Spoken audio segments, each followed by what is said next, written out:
Thank you all for coming tonight. We sincerely appreciate it. This is the Shrewsbury Common Core Informational Forum for parents. Of course, I know we have some folks from other towns as well, and we welcome you all for attending. Thank you very much. We have some wonderful speakers tonight that we want to introduce. We have Sandra Stotsky, Professor Emerita from the University of Arkansas, thank you, who is also a previous member of the Validation Committee for Common Core. We also have Jamie Gass here with us from the Pioneer Institute, which is a think tank here in Massachusetts. And Mr. David McGaney, he is a member of the Peabody School System. He'll be our moderator for this evening. We have a website that is called thecommoncoreforum.org. We welcome you to go to that website and learn more about us, sign up for informational stuff, and if you want to be active, feel free to join us there. Also, we have a sign-up sheet over with Donna Calorio, so as you walk out, if you just want to leave your name and an email address and you wish to be contacted, by all means, please feel free to do so. So I don't think I have anything else I really want to announce other than to say thank you again, and I will pass the microphone over to Mr. McGaney. Very good. Well, thank you, folks. It's a pleasure to be here, and I want to congratulate you all because Common Core is probably the greatest change to public education of our generation, if not the history of this country. And I applaud you all for taking time out of, I'm sure, busy schedules to be here this evening to learn more about it and educate yourself on this important topic.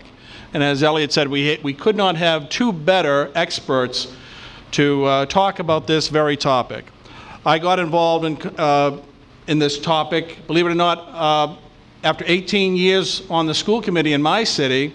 I knew absolutely nothing about Common Core. About 6 months ago, I started asking a few questions and found that there wasn't a lot of information out there. And little by little, the internet began to get populated, mostly with videos of Jamie and Sandra. And it's one of those things that the more I learned about it, the more questions I had, and that continues to this very day. And my guess is that after this evening, if we've all done our job well, you too will leave here wanting to learn more and more about this very issue. I also want to thank, in particular, Assistant Superintendent for the Shrewsbury School System, Mary Beth Banos. Am I pronouncing that name correctly? Thank you very much for coming here this evening. All right. If I was going to go into detail about the resumes of our two distinguished speakers, we'd have no time for any talk about Common Core, but they will probably get into that a little bit themselves when we get going. The format is going to be this. We're going to have a relatively informal discussion about Common Core, and then would like to save about a half an hour after that to take questions from the audience, if that's okay. Would that be all right? Sound good? Okay. This is contrary to my instincts of allowing ladies to go first, but consider this maybe saving the best for last. I'm going to have Jamie kind of give an overview of the genesis of Common Core, kind of Common Core 101, if you will, and that will segue into some comments from Sandra.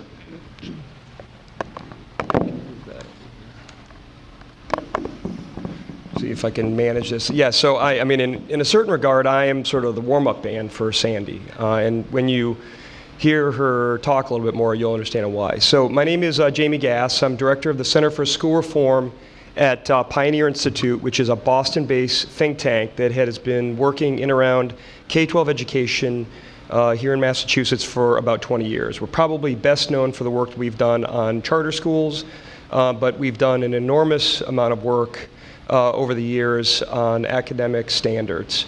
So let me give you kind of the larger context or some of the background on Massachusetts and how we got to where we are, and then the Common Core. So over the last 20 years, Massachusetts has been engaged in an enormously successful education reform effort. It was essentially crafted by former Senate President Tom Birmingham and former Governor Bill Weld and Mark Roosevelt in 1993. It's called the Massachusetts Education Reform Act. And what the deal was, it was both good politics and good policy. It was a great deal of additional state resources. So we've spent about $100 billion at the state and local level in exchange for all of the difficult things that, frankly, many of the players in K-12 education had not wanted to do over the last previous several decades. And that was really laser-like focus on high-quality academic standards, high-stakes testing, which you all know as MCAS, teacher testing to have the teachers and the students really tested on similar kinds of academic material, some charter schools, et cetera. And that grand bargain, they've called it, of the money in exchange for high standards and high stakes testing and accountability for everybody throughout the K-12 system really catapulted Massachusetts from essentially a middle of the pack state in terms of our performance on the SAT to now the highest performing state in the country on the NAEP test, which is the nation's report card. It's a sample test that every state in the union takes. And we've also tested as our own individual country in math and science on a test called the TIMSS test. And we are, our 8th graders are tied for #1 in the world in science. But even the architects of this ed reform law back in 1993 never could have predicted it. And so really there's two narratives going on in this country. There's all the things that Massachusetts has done in the last, I would say 10 years in particular, but the last 15 years with real energy that have led to enormous successes. And then there's really the rest of the country that's stuck in a lot of stagnation and decline.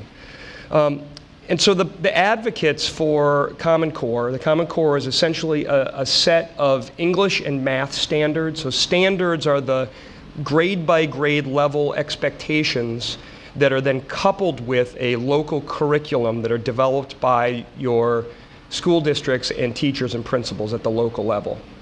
Massachusetts never has prescribed a curriculum before. That was really the work, and it's always been the work of teachers and principals and people at the district level.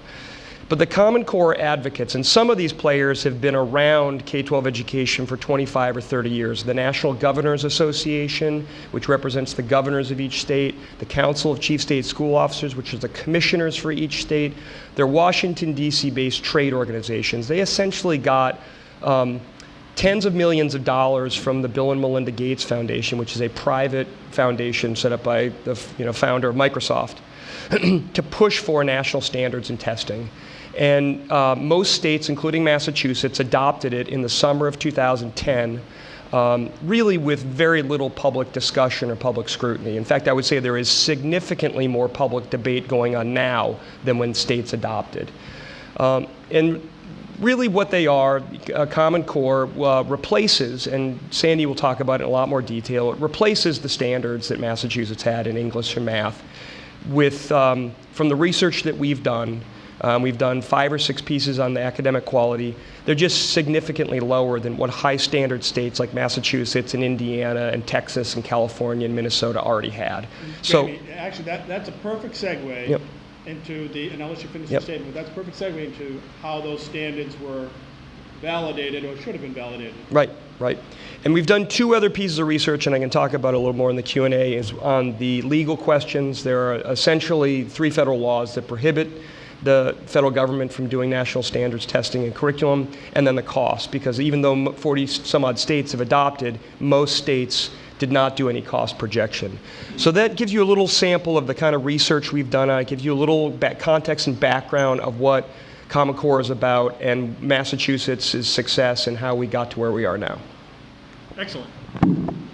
So, Professor Stotsky, these standards that Jamie spoke of, you were selected to be part of that validation team because of the work you had done in Massachusetts. And I suppose that would have been quite a feather in their cap had you validated this curriculum. But tell us what happened instead. Do I hold both of these? Maybe I'll hold them for you if you like. No, Okay. I just want to know I have to hold both of these. All right. When I was selected to be on the validation committee, which happened during the summer of 2009, the charge to the committee, which is important to keep in mind, was to, among other things, be able to assure the rest of the country that the standards were internationally benchmarked, that they were research-based, and that they were rigorous. And by the end of the spring of 2010, when the final draft was being readied, I was one of 5 people who would not sign off attesting that the standards in both math and English were, as I just indicated, that they, Professor Milgram, who was a mathematician at Stanford, was looking at the math standards. He was the only mathematician on the committee, and I was the only English language arts standards expert on the committee, and I was looking at English language arts standards, and we both came to our own individual conclusions that these 2 sets of standards were not internationally benchmarked. We had never received the names of the countries supposedly we were benchmarked to. They were not research-based. We knew the research in our own areas, and they were not rigorous. So we did not sign off. Nobody knew that particularly unless they looked at our websites, because we posted our own criticisms where our friends could see it, but that was what happened after being on the validation committee in terms of its purpose. Why I was so upset with the way the validation committee conducted itself and many of the strings that were attached to Common Core is a reflection of my own activities in my own home community, Brookline, where I've lived for many, many years. But I grew up in Bridgewater, which is another small community near Brockton. And I understood open town meeting, which we had when I grew up. And I was in Brookline, an elected town meeting member for 10 years and a trustee of our public library for 14 years, as well as being president of the League of Women Voters and being on the board of directors for it for many years. And I had been on many selectmen-appointed committees for the schools as well as for other town affairs. I know what sunshine laws are all about. I know what can be FOIA'd. I know what meetings need for minutes and agendas, and I know all about making material available to the public that is sent to anyone who is in a public office, and none of that took place with Common Core's development or the validation committee. It was the most bizarre committee I have ever been on my life. This was a totally non-transparent development from beginning to end, including, as you will see from my fact sheet, which I believe has been passed around, why the people who were on these various committees to develop standards were chosen. This has been and remains to this day one of the big mysteries about this set of standards. We know extremely little about it. So let me stop here for a breath, and you can continue with any further questions. Why don't you hang on to that? There were so many topics that were touched upon there. I want to get back to something that Jamie brought up, and that is, because it's so mind-boggling. We have this national rollout of Common Core, and yet you're saying that no one really knows what the cost is going to be to the school districts. Right. Right. So the financial and legal arrangement in this country, going back to the founding era, is that states and localities control K-12 education. The Massachusetts Constitution is incredibly specific about this. John Adams put it in 1780. There's several paragraphs about cherishing the interest of literature and education. It's the charge of future legislators and magistrates, et cetera, to implement and to cherish education. And that's true of state constitutions up and down the eastern seaboard, at least. But even after almost 50 years of a steady growth in the federal government's role, the fact is that 90% of the funding comes from states and localities. The reason why Massachusetts did well was because the state legislator and the governors committed to putting a lot of money into it. When Common Core was adopted, So we've been in 20 some odd states in the last couple of years around Common Core, and 95% of the states that have adopted Common Core did not have any bills or hearings in their state legislature. There wasn't any in Massachusetts, and there was no cost projections that were done at all. In spite of the fact that in Massachusetts, if there's any regulations or if there is any legislation that has a cost connect to it, it has to go through the Ways and Means, and that's a law. I mean, that's law. That's the way in which our legislature governs itself. But that was not done, and so most states adopted, as I said, in the summer of 2010, when most people were at the beach or relaxing or barbecuing. They thought this was a good time to have a discussion about how the million children in our state were going to be taught, what the substance of what they were going to be taught. So Pioneer did some research in 2010. The cost projection for the country is it's going to be about $16 billion, which I think is actually a lowball estimate. Since that period of time, California has come in with an additional tax bill over the next year for $1 billion for 1 year. We projected that it was going to be 3 over 7. So they're already blowing way past what we projected. For Massachusetts, after we have spent the $100 billion to become number 1 in the country and internationally competitive, Massachusetts is going to have to spend another $350 million. Again, this is all going to be borne by state and local taxpayers, mostly local, as we're beginning to find out. The costs are being baked into the localities. The state is not really offering much money.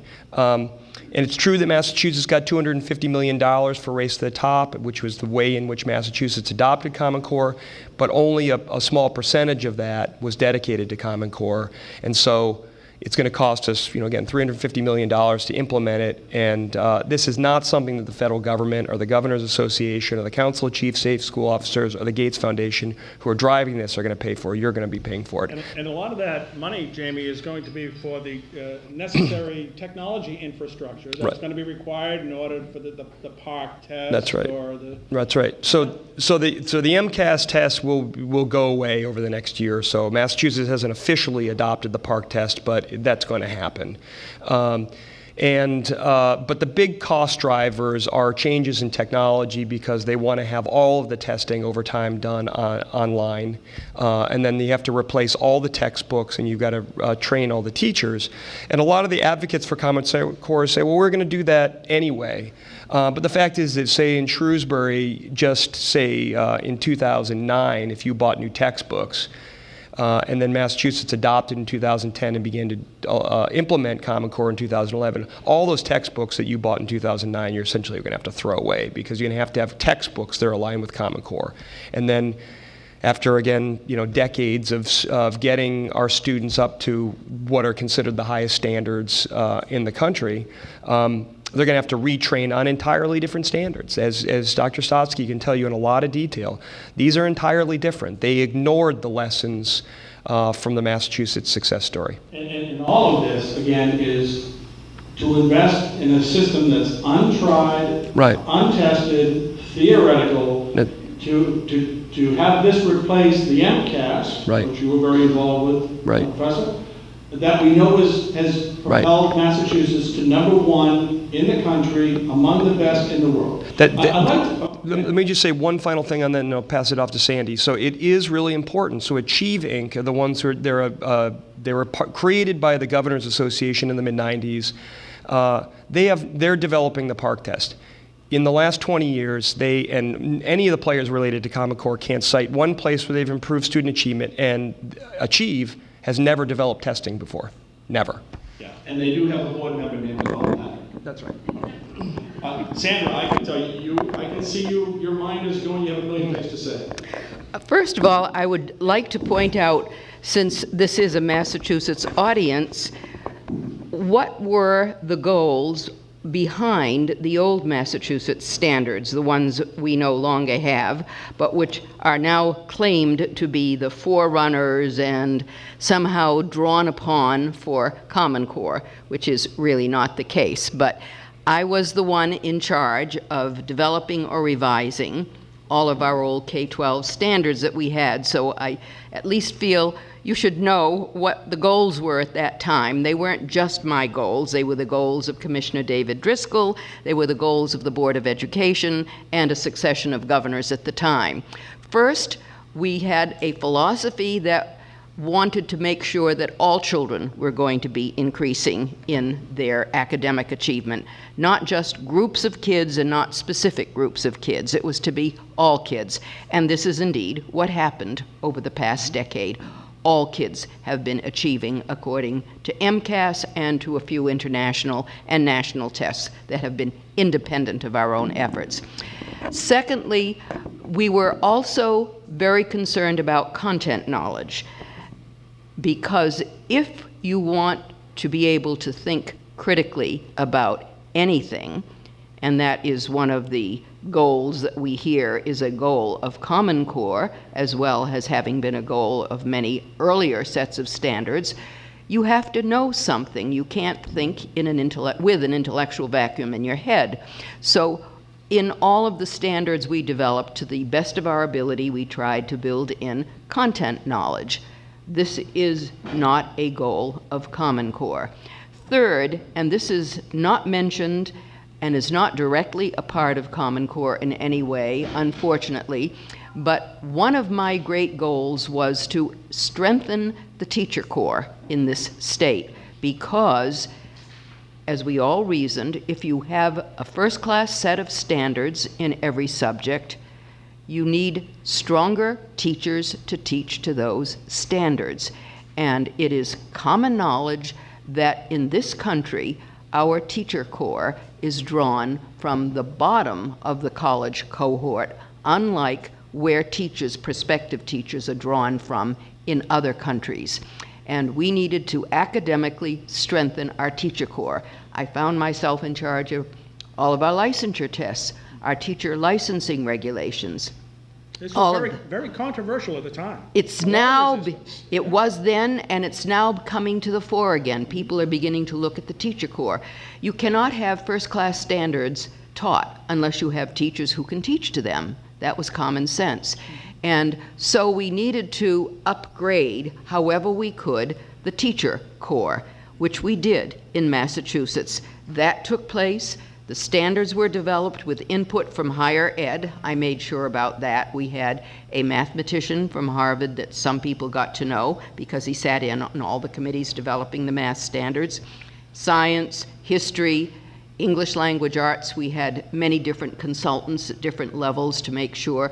So we tried to beef up all of these areas together as we rolled out one set of standards after another. And again, all of this is an open, transparent. It was an open process because we had to do it in the State Department of Ed. Anybody could FOIA anything. Freedom of Information Act. Freedom of Information Act. If they wanted to find out what was going on between the commissioner or the senior commissioner and other people in the field in terms of what feedback we'd gotten from different organizations. We have a number of different alphabet groups on every topic that you can't even begin to imagine what they are for.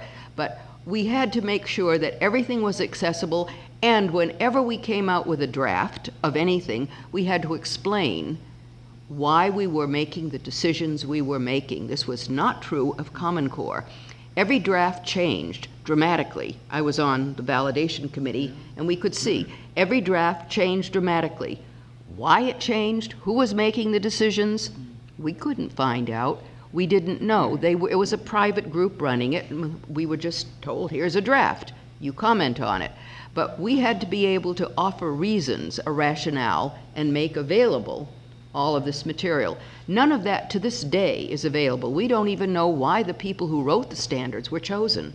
We don't know how much they were paid, what their contracts told them to do, what their credentials were perceived as, because today we know what their credentials were, and none of them, for English, had any credentials, basically, for the job of writing English language arts standards. And you've said, Professor Stotsky, that you were you're kind of bound by this this agreement that you were forced to enter into. We had confidentiality agreements, which was also new to someone coming from a town meeting, Right. that said that, and we, in order to be on this committee, the validation committee, we all had to sign off on this confidentiality agreement that said we could never tell anybody for the rest of our lives what happened on that committee. So there's no transparency, there's no cost studies for how it's going to impact, these mandates are going to impact the local district. That's right. Professor- One more. Yeah, go We ahead. never could get any feedback in an informed, collective way from higher ed.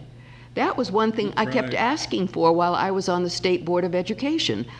If you're going to prepare something called college readiness standards, why not ask people from our many institutions of higher education who teach math to come and look at these standards and tell us themselves what they think of them as college readiness? Why did Professor Milgram, the only mathematician on the committee, Your counterpart on the map. right, have to be the one to say, oh, they don't have any way to get from a weak Algebra 2 to Calculus 1.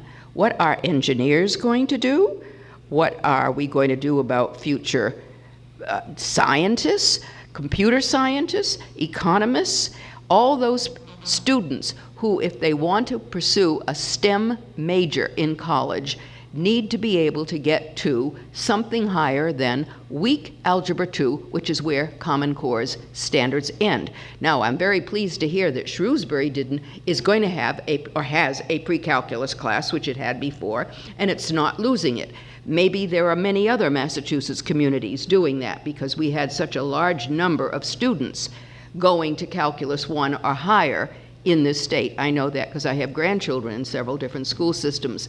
But in many states, they have cut out everything above weak Algebra 2 because the standards aren't there in Common Core, which means that public high schools will not be able to give their students access to STEM majors. There's a difference between a public and the privates who can if they want to. This is like going back 60 years in time, where we tried to make private schools the goal for public schools to emulate, so that they would have the same quality of offerings and could let kids aim for selective schools if they wanted to. What about that? Are private schools, and Jamie, you can feel free to jump in on this too, are private schools going to have an advantage over public schools if we go to Common Core and it turns out to be a dumbing down? Yep. So it's a great question. Before I answer that, I just want to give you sort of the highlights. Sandy talked a little bit about some of the details. So she and Professor Milgram did 4 evaluations on the academic quality of Common Core against high standard states. And sort of the big takeaways is that it cut classic literature, poetry, and drama by about 60% in a state like Massachusetts. Common Core really moves towards what they call informational texts or nonfiction. The reason why I mention this is that there was another report that Sandy did with a professor of literature from Providence College just a week or so ago, and it's on the front page of the Boston Globe today, talking about the loss of poetry. And you say, well, why does this matter? Does it really matter if kids read Huckleberry Finn or Sherlock Holmes or Edith Wharton or Charles Dickens? And the answer to it is yes, and it matters a lot because the quality of the vocabulary found in that classic literature, poetry, and drama is just much, much better than vague informational texts that Common Core offers. Does Common Core have some good stuff in there? Yes, they do. They just don't have as much as what Massachusetts had before. So if you're from Arkansas or Mississippi, and be clear now, the students in Massachusetts now have the same academic expectations they do in Mississippi and Arkansas. I mean, just think about that for 1 minute, all right? We can now compare ourselves to the students from Mississippi. Straight away. Great achievement. On the math side, the key to the success in Massachusetts, and it was true of California too, and it was modeled on the high-performing East Asian countries, is that Algebra 1 in 8th grade is the gateway for all high-level math. The reason why kids can get to a point where they could do pre-calculus or calculus or trigonometry is that they start Algebra 1 early enough so that they can lead to that progression. So Common Core, of course, ignores that piece of evidence from high standards, high-performing states, and decides to put Algebra 1 in 9th grade or early 10th grade, and as Sandy said, really tops out at Algebra 2. There's an experimental form of geometry that is used under Common Core that has never been successful any place it's tried. So now, answer your question. It's unclear what it's going to mean for, we know, first of all, 40-some-odd states have adopted, so it will immediately impact any state that adopts it. And that means vocational technical schools, charter schools, virtual schools, what have you. I mean, school choice really, in many regards, is nullified under Common Core. Even some archdiocesan schools, including the Archdiocese of Boston, has adopted Common Core. And Sandy's exactly right. Tom Birmingham and Mark Roosevelt and Bill Weld, the architects of ed reform, were all products of high-performing, elite, private and parochial schools. What their goal, and that's what Sandy did, was to implement a higher quality set of standards for the public schools so that there was the same level of academic expectations we met for the public schools. I'm going to just give you an example. My dad went to Deerfield Academy, a small private school in Western Massachusetts in the 50s. He later went on and got a master's degree in civil engineering from MIT. When he saw the quality of my nephew's work in both English and math in a pretty good quality, but in many regards a very average school district on Cape Cod, he said it's better than what he had at Deerfield in the 50s. That's the level of improvement that we've, in terms of the quality that we've experienced. So to answer your question, it's unclear. We do know now that the architect of Common Core is a guy named David Coleman, who incidentally had no experience developing standards anywhere before. He had no teaching experience or background in K-12 education whatsoever. He's now the head of the College Board, which sets the SAT and the AP. And they have decided that they're going to essentially dumb down the advanced placement and the SAT in order to align it with the Common Core. So, you know, the Deerfields or Exeter or Andover or St. John's or what have you, they're going to be boxed in. They probably aren't going to start doing it right away. They have enough prestige and they've got enough history behind what they've done that they're probably not going to do it right away. But it's going to have a profound impact on all schooling in this country. Yep. But it is not affecting some of the private schools who will continue, as they always have.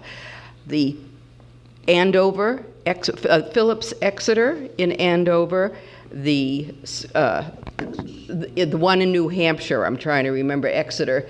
Phillips Exeter will not change. They will have the demanding curricula. The Sidwell School, where the president sends his children, will make sure that those children get a first-class education. Lakeside, the private school in Seattle, where Gates himself sends his own 3 children, will make sure that they continue to have the kind of math in their high school that most of our public schools have been able to have. So some private schools will continue, and their children will be eligible for the selective colleges and universities in this country. Well, I'm glad some will have access to a great education. What's interesting is it seems like the goal is not so much to achieve excellence for a particular state or states, so much as it is to narrow the gap between the underperforming states and the highest achieving states, as if that's right. When we'll declare victory. You mentioned that David Coleman, the architect of Common Core, now the head of the College Board, he's a bright guy. I don't think anyone would argue that, but no classroom experience. Arnie Duncan, the Secretary of Education, no classroom experience, no degree in education.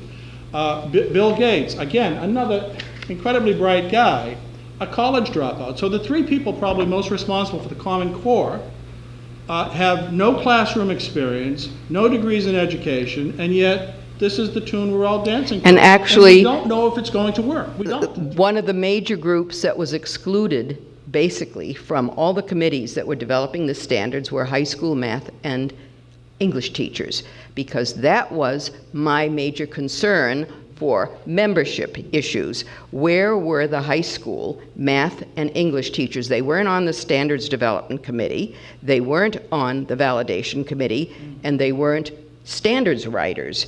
And those would be, along with people who teach those courses at the college level, the two groups you would expect to see developing college readiness standards.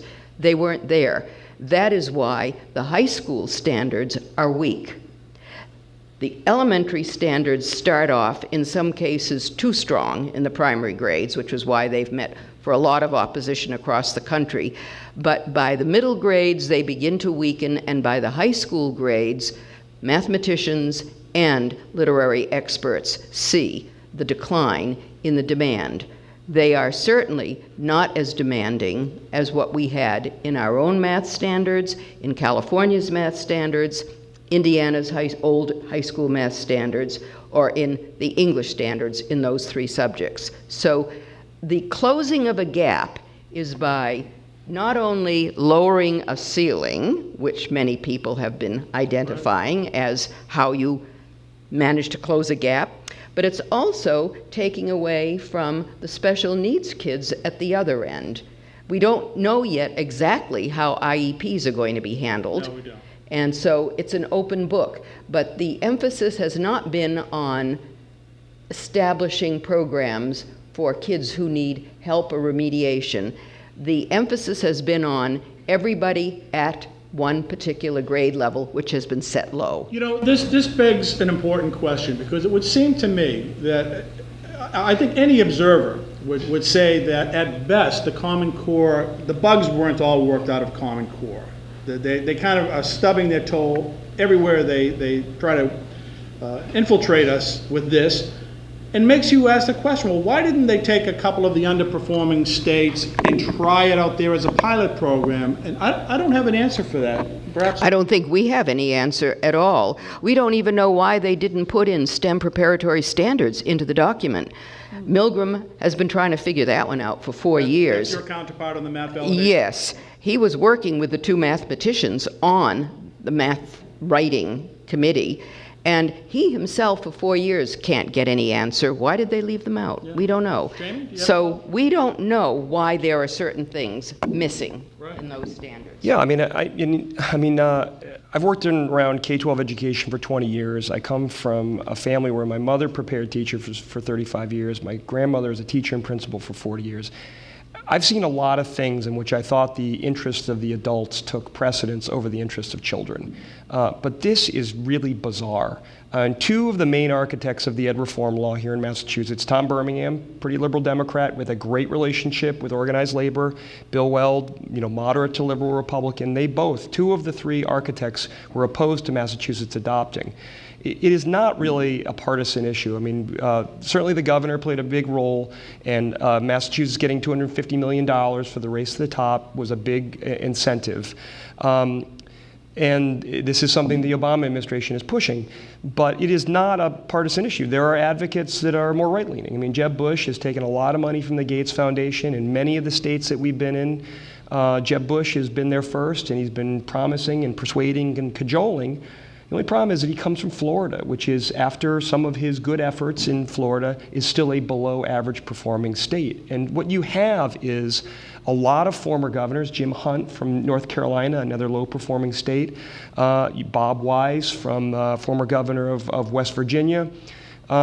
These guys it's kind of a full employment act for a lot of ex-superintendents, ex-commissioners of education, and ex-governors who claim that, the business community is telling them that our kids don't have the knowledge and skills they need. But the fact is that most people in the business community, and I can say this, clearly, don't have the slightest idea what should be in English language arts standards. I mean, you want to entrust your children to the teachers, to the principals, to the superintendents, to the experts who have done it. I mean, the great thing about Massachusetts is that through the hard work of the teachers and the principals and the superintendents and the policymakers, is we've done it. It's not guesswork anymore. We're not reaching in the dark. And unfortunately, what Common Core does is that it put its rights back into the situation we were 20 years ago, where we're reaching around in the dark. Is it going to work? I've got two daughters, a 7-year-old and a 2.5-year-old. Are they going to have the same quality that they did even a couple years ago? The answer is no. If there was one state that was going to bow out of Common Core, you would think it would be Massachusetts, who's That was why Massachusetts was courted. I was on the State Board of Education, and it was being courted. Mitchell Chester was going back and forth to Washington many times. We were being told about his trips, and he made it clear at one board meeting that if Massachusetts adopted Common Core, there were a whole group of commissioners of education that would all follow suit, because they all knew that we had achieved a high record on NAEP tests. Can I just jump in on Mitchell Chester? Oh, you can hold on. Mitchell Chester, for those of you who don't know, in addition to his role as the Commissioner of Education in Massachusetts, he's the overseer of the PARCC 2-year test drive, PARCC, of course, being the test for Common Core. At the end of the 2 years, he will decide whether or not it's better than MCAS, right? But did you know that he's also the chairman of the Board of Governors for PARCC, and he's the president of PARCC, Inc. So and guess how what? That person can be objective, and I'm proud to say that my school committee in Peabody took a unanimous vote to send letters to the State Ethics Commission, the governor, Please, and others, just a short questioning if there's a conflict of interest. Yeah, one thing I want to add to that, so we did a Freedom of Information Act search around Mitch Chester back in 2010. We worked in conjunction with Channel 5. They did a full story in November of 2005. Commissioner of Education Mitch Chester had been accepting free travel from the Governors Association, the Council of Chief State School Officers, the Achieve Inc., the Gates Foundation, all the people with business before the state. They were flying him around the country to have him talk about adopting Common Core before Massachusetts adopted. Yeah. In fact, 3 weeks ago, Mitchell Chester was at a symposium in Washington, D.C. As I said, he returned to the scene of the crime. He was there to give a symposium to experts around the country on how to handle Common Core dissenters. That's what I guess we are. Wow. We have about 20 minutes before we open We up would to your actually, questions. yeah, I would prefer to get some questions from the audience on Common Core. I think we need to get. Before we do that, I just want to make sure there's another important element here, and that's about the data collection. And I know there's a lot of concern about that around the country. We really don't know exactly what the information is being gathered for. Right. And that's as much as we can say at this point. There is an enormous amount of information that may come with the tests when they are given. And next year, 2015, is when the tests are to be given by either of the two consortia. Wait a minute, please. But we do not know yet exactly what that information is to be for. We suspect it will be for labor workforce development, but there are no clear plans in sight yet for how. They will steer a student to a profession? It's possible that the information will be used to decide what career a student should have, whether they are on the track for being college ready or whether they are on track to become something else. Okay. So we don't know yet. This is a work in progress, and I don't think we have any information for saying that we know something So about two it. things. There is a difference between the data collection and Common Core. Common Core is a set of English and math standards. The PARCC testing, and there's another testing consortium, Smarter Balance, are the federal testing. But the U.S. Department of Education, as part of Race to the Top, made states commit to these longitudinal data collection. The reality is that the architects of Common Core really don't look at K-12 education as an academic exercise. They really have always, and it's true of Achieve, and it's true of the Governors Association, they really think K-12 education properly functions as workforce development. And they've held this opinion for a long time. We have a paper that's going to come out in another week or so on this data collection issue, so I'd stay tuned. I'd just say one final thing, which runs parallel to all this, which is they have brushed aside the parental privacy laws related to data collection. The feds have done this. They've also brushed aside, and I'm going to just mention quickly, the 3 federal laws that explicitly prohibits the federal government from funding, directing, or validating national standards, testing, and curricula. There's the 1965 Elementary and Secondary Education Act signed by Lyndon Johnson. There's the General Education Provisions Act of 1970 signed by Richard Nixon. And then there's the U.S. Department of Education's enabling legislation that set them up in 1979 signed by Jimmy Carter. All make it clear the federal government may not fund or direct or validate national standards, which is precisely what they have done, both through Common Core and through funding the testing consortia. There's some op-eds in the back on that issue. Let's see what the questions are. Sandra, you brought up the fact that the FERPA laws, which were supposed to protect student privacy, you mentioned in the past, Sandra, that they, well, what did they do? They reinterpreted that They law? reinterpreted them. The law hasn't been changed. It's just been reinterpreted by the U.S. Department of Education to mean exactly the opposite of what it meant. And that allows them now to give that student data to third-party, private... So for-profit- far as we know, there are agreements between states and the testing contractors, and then there are agreements between these two test consortia that were funded by the USDE and the USDE, so that data can go to the testing companies, and then the testing companies can give their data to the USDE. It's not a direct path. So as it stands now, the student information that's being given to the DESE in Massachusetts is being shared with third-party, for-profit companies. Can be. And we don't know who they are. Yeah. You know what I'd like to do? We probably touched on 3 or 4 topics. Each one of those topics could be enough for 2 evenings, but we're covering a lot of ground, and you must have some questions. Who's the first brave soul who wants to... Come on up. Come on down. You're not going to have to guess how much a grocery item costs. So. Okay. I got a couple questions. Sure. First of all, I appreciate what you people are doing, and I'm sure we're taking it deeply concerned about the issue at hand. And I was wondering if the principals and the teachers have signed some type of a letter and sent it to the governor or the Department of Education about your concerns about this program, how you're against Common Core, and the issues at hand here, what they are. Has that been done at all? And I got another question. I don't even understand. If there is deep concern, why don't the teachers pick it, and they would get the public's interest? Because the common man, I don't think, knows the issues at hand. If you talk to somebody about Common Core, they don't even know what you're talking about. That's right. So That's you can right. inform the public about the Common Core, and when you get the public's attention at the petition, protests, you could get a petition at each school and have the parents sign it. Yep. So when you get all these petitions together, send it to the State House, to your local congressman, and they'll see that petition with all these signatures. Right. It's signatures of votes. So I'm sure they'd want to do something to correct it. And give the $250 million back to the federal government and adopt their own standards. No. So you can't do that, you're locked in. Yep. It's spent. It's The spent. $250 million is spent. Yeah. So Done. to answer your question, many of the trade organizations around education in Massachusetts, the superintendents, the school committees, and the teachers' unions have generally been supportive of Common Core. The one exception is the American Federation for Teachers. Tom Gosnell is their president. Back in 2010, he said Massachusetts should not have adopted.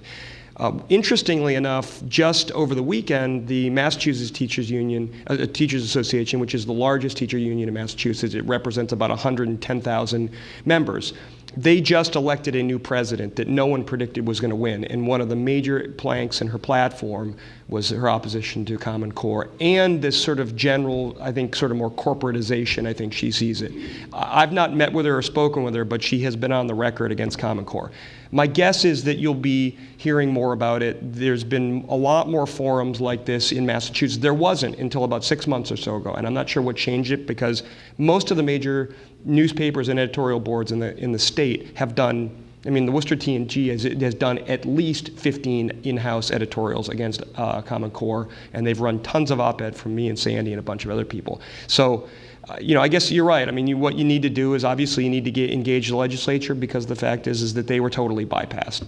And I think for people that are, we're researchers. We're not grassroots activists. We help provide information and independent, peer-reviewed research. There's no one's paying for us to do it. But the grassroots dimensions of it are people, like Donna and other folks. And it's their... Is it forever? Common Core forever? Yeah. Oh, the organization here, I don't know. I can't speak for it. Donna would have to speak for it. But let me just say, broadly speaking, there were 4 major groups that were excluded from Common Core. You've been talking about one of them, teachers, but the first group were parents. They had no influence whatsoever on the shape of Common Core. They weren't on any of the committees. Then teachers were the next large group. they were almost nowhere to be seen. As I pointed out, high school English and math teachers weren't where you expected them to be. Third group were state legislators. They were nowhere to be seen, and they're the ones who pay the bills. That's why we've been testifying in 25 states in the past year and a half, because most state legislators are being hit with bills for the technology or the professional development and want to know, what is Common Core? They never had any discussions. Their state board of ed made a decision to totally change public education in their state without consulting them at all. The fourth group are local school committee people. I don't think we have any of those in the audience. If we do, they should, someone, maybe we do. Thank you. What school committee? Okay. When did you, may I just ask if you can answer the question, when did you first hear about, if you were on the school committee in 2010, when did you first hear about the adoption of new standards by the state board? I was not on it. Okay, so it's not a fair question to ask you. We were told by people who were on the school committee that they didn't hear about it till after the state board adopted. In other words, local school committees who have the legal authority to be in charge of curriculum and instruction, as well as standards in their own local communities, were totally bypassed by the trade organizations. And I want to make that point even more strongly right now, because it turns out that they are the only group that still has the legal authority to decide on standards, curriculum, and instruction at the local level. Their authority has not been taken away by any legislative act, except maybe one state, I was told, possibly Louisiana, a southern state, where 2 years ago the state took away the legal authority of local school districts to set their own standards and determine their own curriculum and instructional methods. But that's all I've heard about. Legally, local school committees have as much authority as they ever did and can do whatever they want. The testing is the separate issue, the state-sponsored test. But I don't want to go into that detail at this point. Just to get. And I'll tell you that just Tuesday, 2 nights ago, in my city, Peabody, my school committee voted unanimously to reject PARCC testing for next year, go back to MCAS, and we did so with the recommendation of the superintendent and all 10 of our school principals. What Sandra brought up earlier, the vote for the presidency, I think Jamie brought it up, the presidency of the MTA, this is monumental because I believe this is going to be the catalyst that actually gives permission for the teachers to speak up against Common Core, and here's an authority on that. Donna? Okay. Thank you. I can address some of those issues, and I'll be very brief. First of all, I spent 2 years on the school committee, 2011 to 2013, and I started to become an activist against the Common Core about last January. I started looking into it, I started questioning my committee, I started asking the right questions. At that point, I became in contact with Sandra and then with Jamie, and we did our first forum last May, and from that point on, I have become very knowledgeable about the subjects. So one of the things that I did last fall is that I decided that I would ask to speak in front of the local union delegation, EAW in Worcester, and speak about my opposition to the PARCC pilot testing. And at first, I have to be very, very honest with you, I never spoke in front of a union. I never had anything to do with the union. I am an MTA member, but I'm an adjunct faculty member, and I was very horrified. I was very nervous.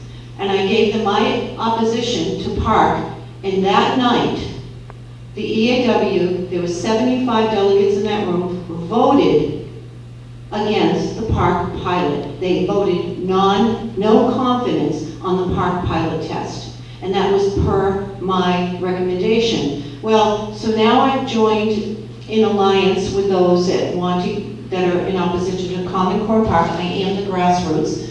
I'm not affiliated, but I work very closely with everybody here. So now I took it to one step. I became a delegate and I attended the conference last week. And excellent point were the teachers on this. The teachers are terrified. 110 members of the MTA There was, in fact, 1,100 teachers there. I spent 2 days in Boston talking to teachers, and they are terrified. They say they cannot speak up against it, they cannot do anything. What they could do is they could vote for the person that was totally against the Common Core and Park, Barbara Mandaloni. She is a progressive, left-leaning person from Northampton, and they could vote for her to take the place of Tim Sullivan, who was the status quo and was for Common Core, and she won.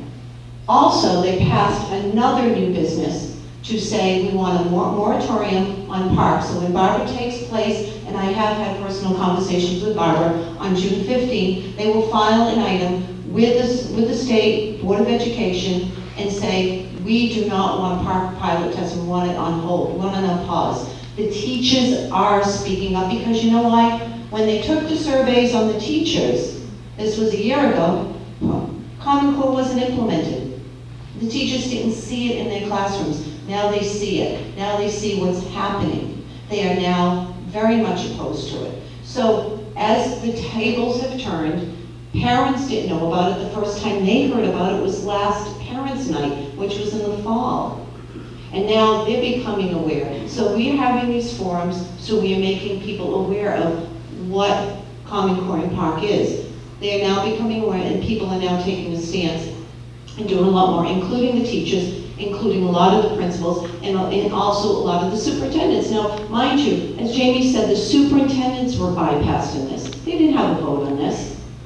The school committee members didn't have a vote on this. Your legislators, your state reps, your state senators had nothing, zero. It was Mitchell Chester and Governor Patrick, period. The chair of the State Board of Education. Yes. More That was it. Okay. So people are becoming aware of it, and the teachers are upset about this, but they cannot speak because a lot of them fear for their jobs. And I know that because I've been in closed-door meetings with many, many delegates over the last 6 months. So if anybody has any other questions, I'd be glad to help out. I can support what Donna says, again, as a school committee person.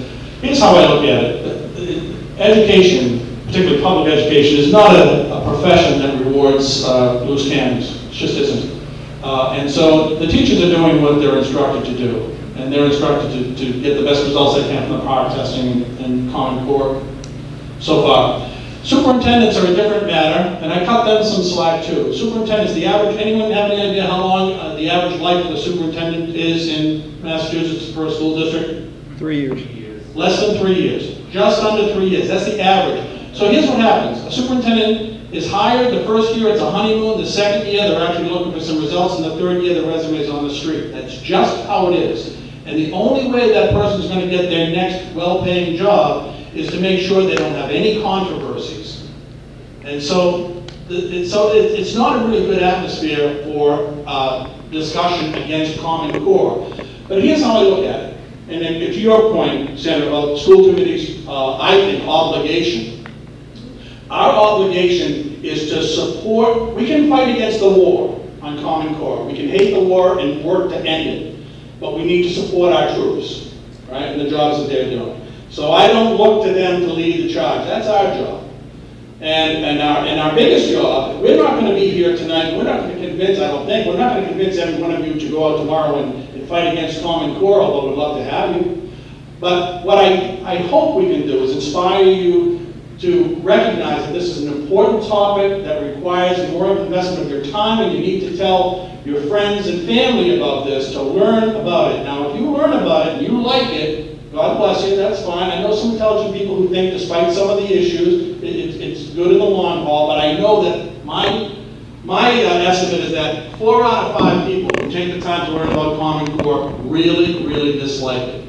And please come up and ask me questions. Would you like to? I would just like to comment on a reporter from Maryland who called me today, because apparently there is a huge discussion going on in their state legislature right now.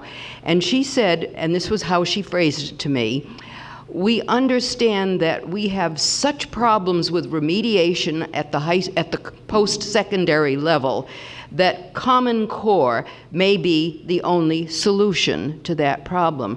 And I asked her, why she thought Common Core was going to be a solution to a very real problem. We do have a problem with remediation, even in Massachusetts. But where is there any evidence that Common Core will solve the problem? She didn't know herself. She was from Maryland Public Radio, so she's going to be getting around and just needed a quote from someone who was in opposition. Why?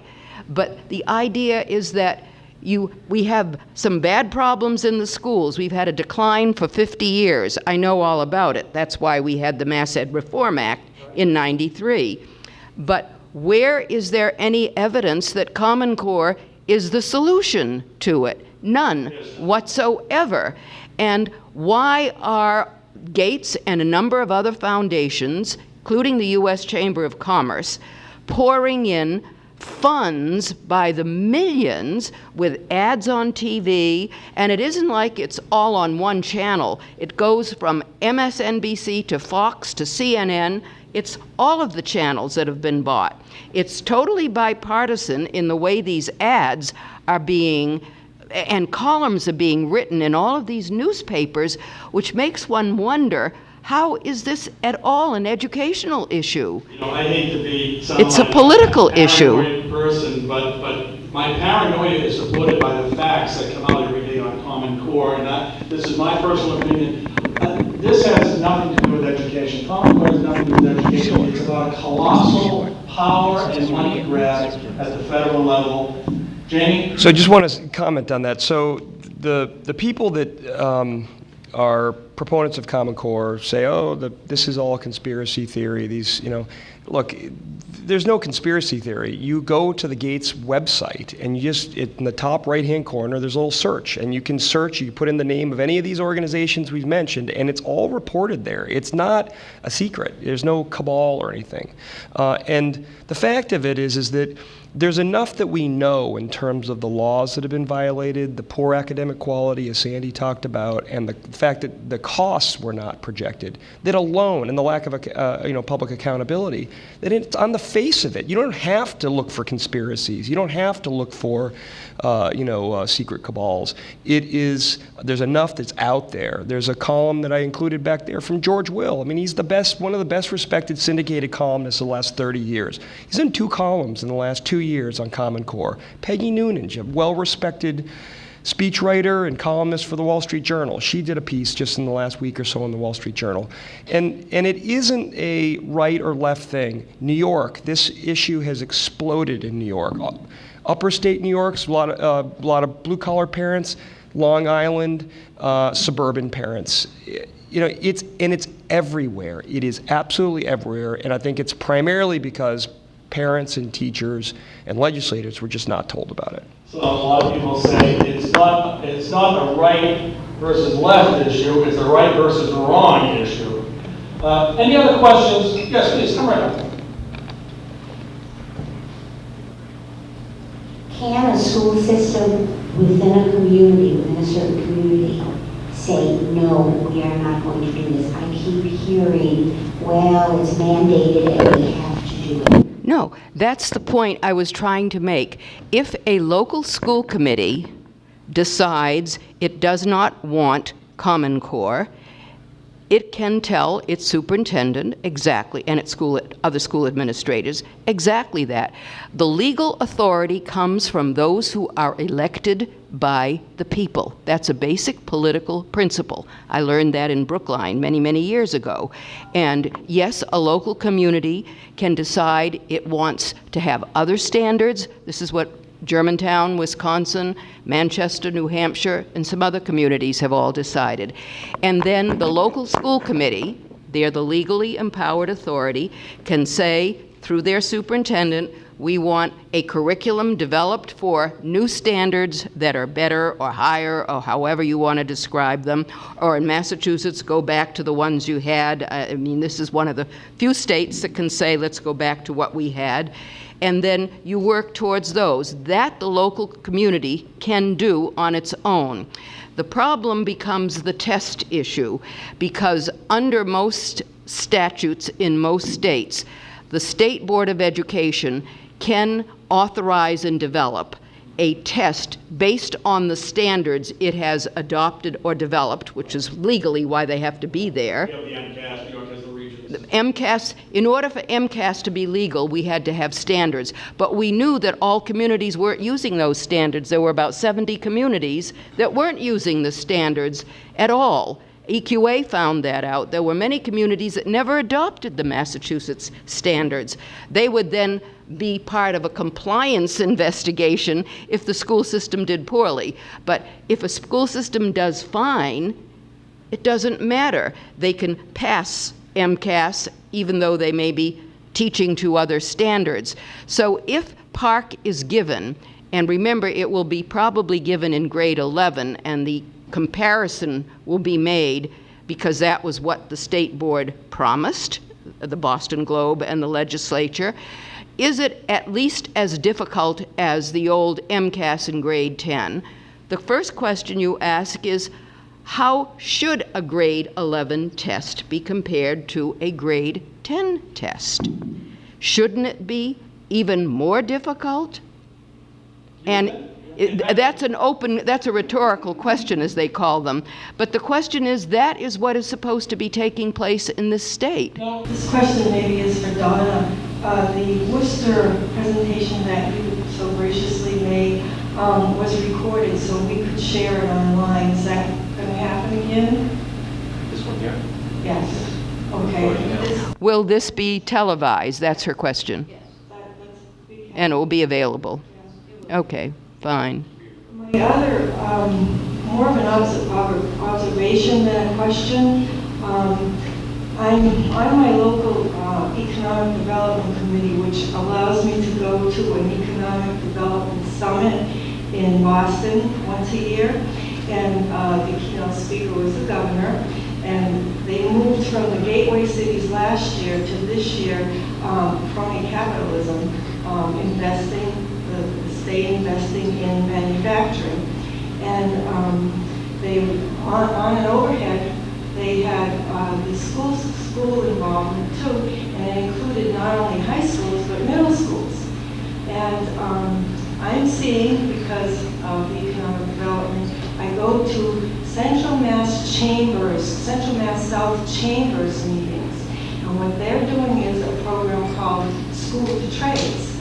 And they're affiliated with the local trade school, and they are literally going to the local manufacturers and tying the two together. So you mentioned about workforce development, we're seeing it. And But there may not be anything necessarily nefarious about this. I mean, I'm not sure that if there are associations between middle schools and trade organizations, I don't know that on its face that this is a cause of a concern. It may be useful for local businesses to be involved. I mean, I just don't know the details. Yeah. No, I mean, the U.S. Chamber of Commerce accepted, I don't know what the exact figure off the top of my head, but millions of dollars from the Gates Foundation. The thing that's really important, and it's one of the best examples of what Massachusetts did well over the last 20 years.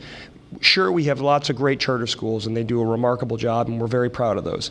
One of the best examples of a group of schools that benefited from the standards that Sandy developed were the regional vocational technical schools that for many, many years were among the lowest performing schools in the state. They adopted these academic standards because it turns out if you want to be an engineer, electrician, or carpenter, or work in an auto shop, that you have to know how to write and analyze and read carefully and manipulate numbers mathematically, right? So the regional vocational technical schools basically saw a 40 to 45% improvement on their MCAS scores in the last 7 or 8 years. And this was driven by this focus on academics. So even if the goal is workforce development, and these are trade schools, right? They're schools that have an occupational education mission. That's what they do, right? Even if that is the outlook and the goal, right, of Common Core, you would think that they would be focusing more on the lessons from the Massachusetts standards that really catapulted these regional voc tech schools to really remarkable successes. But they haven't. And again, it's, you know, a lot of the players around Common Core, Mark Tucker is another one, the Governors Association and others, they kind of don't get it and haven't gotten it on education for a long, long time. And Common Core is just the latest example of them ignoring evidence to drive an agenda that they've held to for a long time. I love your line, Jamie, that you've used many times, and I've borrowed it a million times myself, and that is that race at the top really should have been the race to become Massachusetts, and it's so true. With the time we have left, I want to first, again, thank you all for being here on kind of a muggy night. It's a real important topic. We hope you've learned a lot. We could not have had better speakers here. Could we give a round of applause here? And I'd like to give them, with the few minutes we have remaining, I'd like to give you an opportunity for kind of a wrap-up statement, if you like. Hard to know what points to hit. Right. The MCAS tests are possibly being given for the last time next year, and there will be many schools that have already volunteered or been volunteered to take the pilot test for PARCC. I think it would be extremely valuable and useful if school administrators or school committees in every town or city in this state could ask their own teaching staff to take the tests too. We need to get some information on what is on those tests, and the only way we can get that information, because the test items will not be released as they did under MCAS, is if school administrators and school committees ask their own teachers to take the tests that they give their own kids, so they can report to some extent, as the Nashua, New Hampshire teachers did. This is something I want to briefly explain because it's the first piece of information we got on what was on Smarter Balance, which is the other big test. Nashua, New Hampshire teachers in middle school, Fairgrounds Middle School, last December took an early version of Smarter Balance. And the principal of that school, whose name is John Nelson, and this is on the web, so this is all public information, asked his 50 teachers or more, or teachers, to give him their comments. And he listed all 50 comments in a page that didn't identify the teachers, so that protected them, which was important. And he then sent this letter with the comments by the teachers in both math and English about these two Smarter Balance tests, sent the letter to his superintendent and then on to the New Hampshire Department of Education, and said, we would like to delay the test for a couple of years. Our teachers don't like this test at all. It was technologically too demanding, and it didn't assess anything we thought our kids needed to know. The teachers' union in Nashua followed up a week later saying they agreed with their teachers and their comments, so the principal had the support of his teachers' union. Now, the New Hampshire Department of Ed has dug its heels in and has said, you're taking, in 2015, Smarter Balance. The question remains open. What is on these tests? Right. Parents won't see them. Teachers may not see them. They're going to be on a computer. So only if teachers take them, and we have school administrators who compile anonymous teacher remarks, can we begin to find out what is on these tests our kids are being taken. That school boards ask that of their administrators? Yes, they vote. Good advice. Jamie? Well, first of all, I want to thank our moderator, and I want to thank the folks who set up this event, and I especially want to thank you for taking time out of your busy schedules to come and listen to what I think is a very important topic. But I also want to thank the assistant principal or principal and the school committee member. Even if you disagreed with everything that you heard tonight, I think it's completely healthy and productive to engage in the discussion. One of the things that I think is troubling about the Common Core is that many of the advocates for it simply will not debate it in public. They're beginning to do more of that, but they will not debate it in public because, frankly, I don't think they have a lot of answers for some of these questions. I guess the thing that I would take away, and it's supported by some of the fact sheets and materials that I put in the back here, is that we have done independent research on the poor quality of Common Core. We've been very meticulous about it and deliberate about it. And it's clear that Common Core is of lower quality both in English and math than what Massachusetts had before. There's that. There's the 3 federal laws.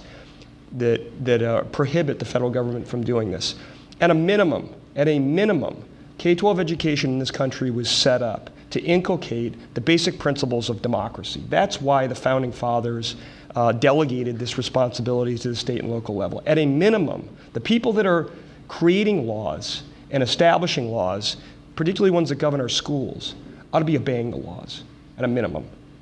There's a horrendous civics example that's going on here for our children, to watch the people that are responsible for educating and creating our laws disobeying them. And the final piece of it is the cost. The fact is that no one really has a concrete idea about what this is going to cost. The fact is that what we know is that it's going to be hundreds of millions of dollars. People should have asked. They should have asked the taxpayers and the parents what it is that their objectives were, whether they wanted to spend this additional money on top of the $100 billion we've already spent. So again, thank you again. I appreciate all of your good questions and your engagement, and I encourage you to continue to stay involved on it. Thanks. Thank you, Jimmy. And just so you know, we have a standing invitation to Commissioner Mitchell Chester to attend any of these forums. He's made aware of every single one of them. He is 100% consistent. He has not come to any. And I think you're right, Jamie. I think it's because these questions that you raised are too darn tough. Folks, thank you. It's been a delightful evening. I hope it's been an informative evening. Please give yourselves one round of applause. Thanks very much. Good night. Not one of them. Right. Not one of them. But no one's even being suggested that they should be voting on these issues. Right.